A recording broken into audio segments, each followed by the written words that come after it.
अस्सलाम वालेकुम। ख़ुदकुशी को बुज़दिली कहता रहा जो उम्र भर, ख़ुदकुशी को बुज़दिली कहता रहा जो उम्र भर, आज उसको क्या हुआ जो ख़ुदकुशी अच्छी लगी। आज मैं आपके सामने किसी वायरल टॉपिक पर बात नहीं करने आई। आज मैं आपके सामने समाज की एक ऐसी कड़वी हकीकत के बारे में बात कर रही हूँ जो रोंगटे खड़े कर देती है। आज मैं आपसे बात करने आई हूँ झारखंड के मस्जिद के एक ऐसी इमाम साहब की जिन्होंने ख़ुदकुशी कर ली। ये इमाम साहब ने ख़ुदकुशी नहीं करी, ये मौलाना शहबाज अंसारी ने ख़ुदकुशी नहीं करी। ये कौम की बेगैरती है जो मर चुकी।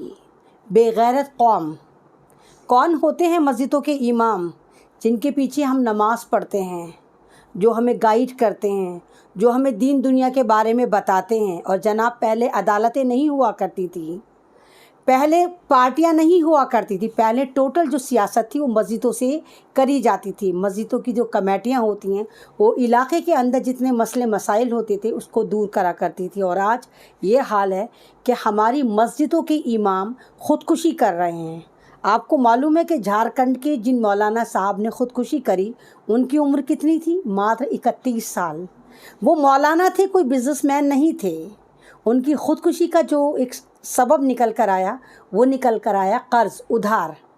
गली महल्लों की मस्जिदें तो हम बना लेते हैं, खूबसूरत मस्जिदें बनाते हैं, लामहदूद पैसा खर्च करते हैं, लेकिन उन मस्जिदों में जब इमामत करने के लिए इमामों को हायर करा जाता है तो उनकी तनख्वाहें गांव में, देहात में, कस्बों में 6,000, 5,000, 4,000 से ज़्यादा नहीं होती। और हम मौलानाओं को एक नमाज़ पढ़ाने का टूल बनाकर रख देते हैं कि नमाज़ पढ़ाने का टूल है।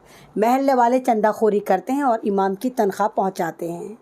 वक्फ बोर्ड जो कहा जाता है कि हिंदुस्तान में सबसे अमीर तरीन प्रॉपर्टी में शुमार होता है, इस वक्फ बोर्ड के अंडर में भी पूरी हिंदुस्तान की मस्जिदों की इमाम नहीं आते। और जो इमाम आते भी हैं उनको सही से तनख्वाह नहीं दी जाती। 2-2, 3-3 साल से उनको भी तनख्वाहें नहीं मिली। कर्ज के दबे कुचले ये इमाम ख़ुदकुशी कर लेते हैं और सुसाइड नोट में लिखते हैं कि मेरी बीवी का ख्याल रखना, उनके लिए दुआ करना, मेरे बच्चों के लिए दुआ करना। ये इमाम साहब जिनके बच्चे भी छोटे छोटे स्कूल में भी नहीं पढ़ते, एक ऐसा बंदा जो हमें नमाज पढ़ा रहा है, अल्लाह की तरफ सीधा रास्ता बता रहा है, वो ख़ुदकुशी कर लेता है तो कौम के लिए इससे ज़्यादा खौफनाक मंज़र कोई हो ही नहीं सकता। अरे हम मस्जिदों में जाते हैं, मस्जिदें बनाते हैं, करोड़ों करोड़ों की मस्जिदें बनाते हैं, लेकिन हम ये ज़हमत गवारा नहीं करते कि हम मौलाना साहब के लिए, इमाम साहब के लिए कम से कम इतनी जगह तो निकाल दें कि वो अपनी फैमिली के साथ वहाँ रह लें। एक 2x2 का दड़बा बना के उसका हुजरे का नाम दे के मौलाना साहब को उसमें फ़िक्स कर दिया जाता है और वहाँ भी पूरी उन पर नज़र रखी जाती है कि मौलाना किससे बात कर रहे हैं, मौलाना मस्जिद से क्यों गए। भला हम फुल फ्लेज 5-6 हज़ार रुपये दे के मौलाना को अपना ग़ुलाम समझने लगते हैं।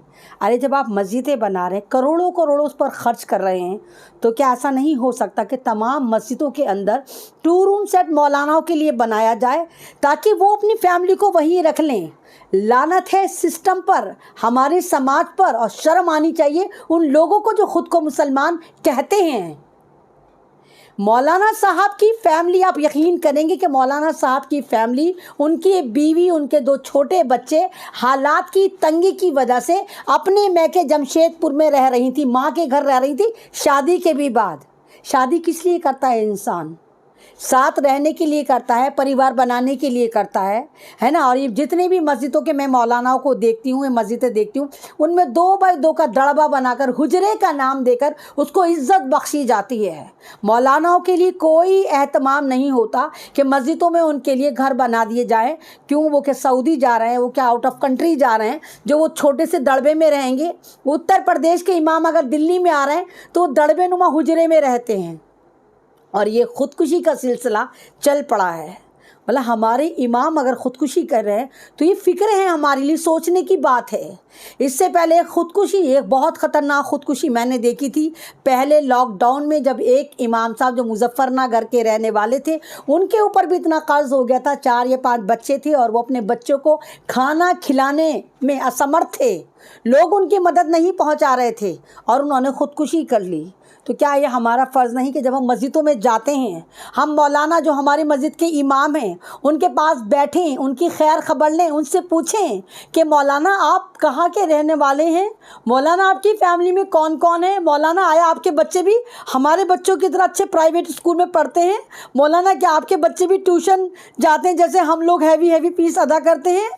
مولاناؤں کے لیے ہم اتنے فقیر کیوں ہو گئے؟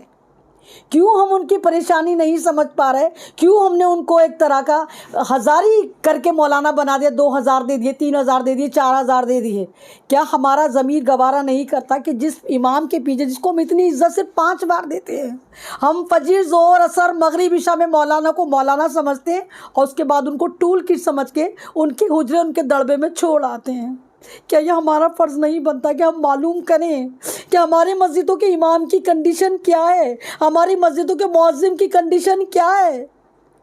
ارے جب تم اپنی مسجدوں کے امام کی خبر نہیں لے سکتے، اس سے بے خبر ہو، تو تم اپنے اسلام سے کہتے ہو کہ ہم اسلام کی ہمیں خبر ہے، ہمیں اپنی دین کی خبر ہے؟ تو یہ خودکشیاں روح جھنجھوڑ دیتی ہیں، ایسا نہیں ہونا چاہیے۔